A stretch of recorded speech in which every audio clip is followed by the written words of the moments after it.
Pada bulan Februari tahun ini, saya 3 hari berada di negara yang lebih lambat 5 jam dari waktu Indonesia. Perjalanan bisnis, walaupun singkat, membuat pencerahan baru pada diri saya di dalam cara memandang bisnis untuk kaum milenial ini. Hal ini membuat saya komentar dalam hati, kok nggak pinter-pinter ya saya ini jadi orang. Dalam hal bisnis, belajar mulu. Salah satu bisnis yang baru mulai jalan mengharuskan saya berada di Spanyol. Sebagai salah satu pemain terbaik di Eropa, perusahaan mitra saya ini mengundang untuk penandatanganan perjanjiannya langsung di Madrid, markas perusahaan tersebut. Yang saya mau ceritakan bukan usaha saya, tetapi pengalaman bersama mitra saya di saat makan siang di hari terakhir. Kami bertujuh dari 6 negara berbeda asalnya. Saya berdua dari Asia, yang sisanya dari Irlandia, Portugis, 2 dari Spanyol, dan 1 dari Jerman. Dalam diskusi santai tersebut, salah satu dari mereka berkata, "Kamu beruntung ya tinggal di Indonesia, karena kami di Eropa sudah kecil sekali peluang kami untuk bisa menemukan pain point." Sahabat semua pasti tahu mengenai pain point. Saya selalu ulang-ulang dalam video yang lalu, kemampuan melihat pain atau titik derita ini pada sebuah masalah dan menemukan solusinya, itu adalah peluang bisnis yang luar biasa besarnya. Kita review sebentar tentang pain point. Misalnya, macetnya Jakarta dan masalah distribusi barang sehingga melahirkan industri yang namanya GoFood, GoShop dari Gojek, GrabFood, dan lain sebagainya adalah kemampuan mereka melihat pain point. Itu pelajaran singkat mengenai pain point ini. Catatan penting, semakin besar masalah yang diselesaikan atau terobosan untuk mempermudah hidup, akan semakin besar profit atau keuntungan menyertainya juga. Juga semua ini besar nilainya untuk bisnis Anda. Seperti Apple Incorporated lakukan dengan iPhone yang menggabungkan telepon dengan semua aplikasi adalah solusi memindahkan semua tools ke tangan. Membuat Apple Incorporated sekarang nilainya $1.000 billion market capitalization-nya. Ini sama dengan 50 kali APBN Indonesia yang 2.000 triliun rupiah. Juga kalau dibandingkan BUMN Indonesia, Apple itu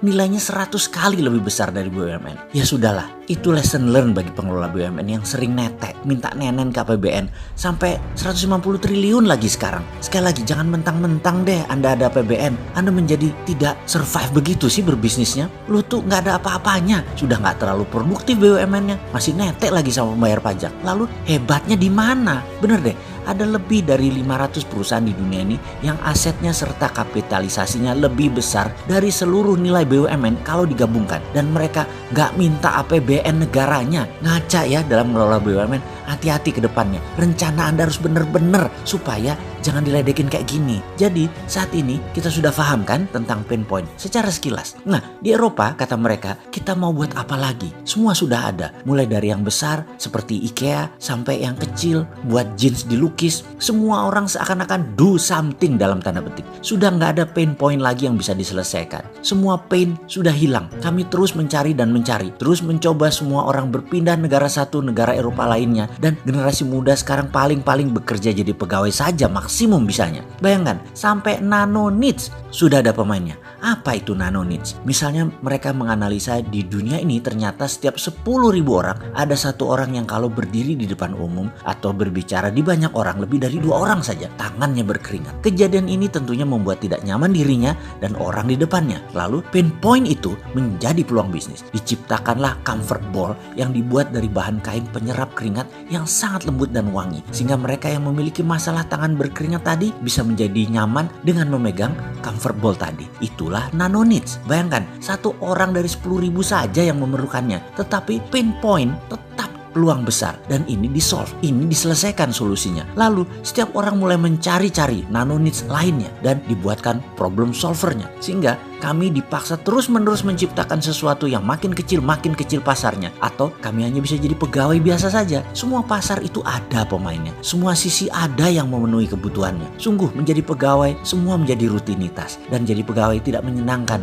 dalam jangka panjang. Kami selalu membayangkan Asia seperti Indonesia. Wih, pasti enak banget di Indonesia. Surga, di mana-mana masih banyak peluang, masih major needs bahkan belum ada yang memainkannya. Di mana-mana banyak pain point yang masih bisa bisa menjadi peluang dan masih banyak yang harus diselesaikan. Beruntungnya ya kalian itu hidup di wilayah economic growth. Sumber daya manusianya ada dan muda lagi, rata-rata 27 tahun usia demografiknya. Ada sumber alam yang luar biasa banyaknya. Pasti semua orang bergairah sekali ya di Indonesia itu. Saling isi, saling menutupi semua pain point. Mendengar itu saya tertawa dalam hati. Mana ada yang mikirin pain point di Indonesia? Yang ada hanya mikirin politik. Gak ada terobosan solusi ekonomi bernegara karena mereka terlalu memuja obor dan IMF. Rakyat di mana-mana bicaranya dan komentarnya hanya politik. Gak ada tuh yang mau bekerja berkreasi menciptakan solusi dari pain point ini, bro. Lu pade aja masuk Indonesia lagi deh, jajah lagi deh tuh Indonesia daripada dijajah Tiongkok. Jorok orangnya, bener ya. Jangan-jangan lebih enak dijajah Eropa. Seenggaknya pada minta kawin sama bule Eropa, cowok ceweknya. Kawin campuran itu biar turunannya pada keren-keren, jadi pada Indo.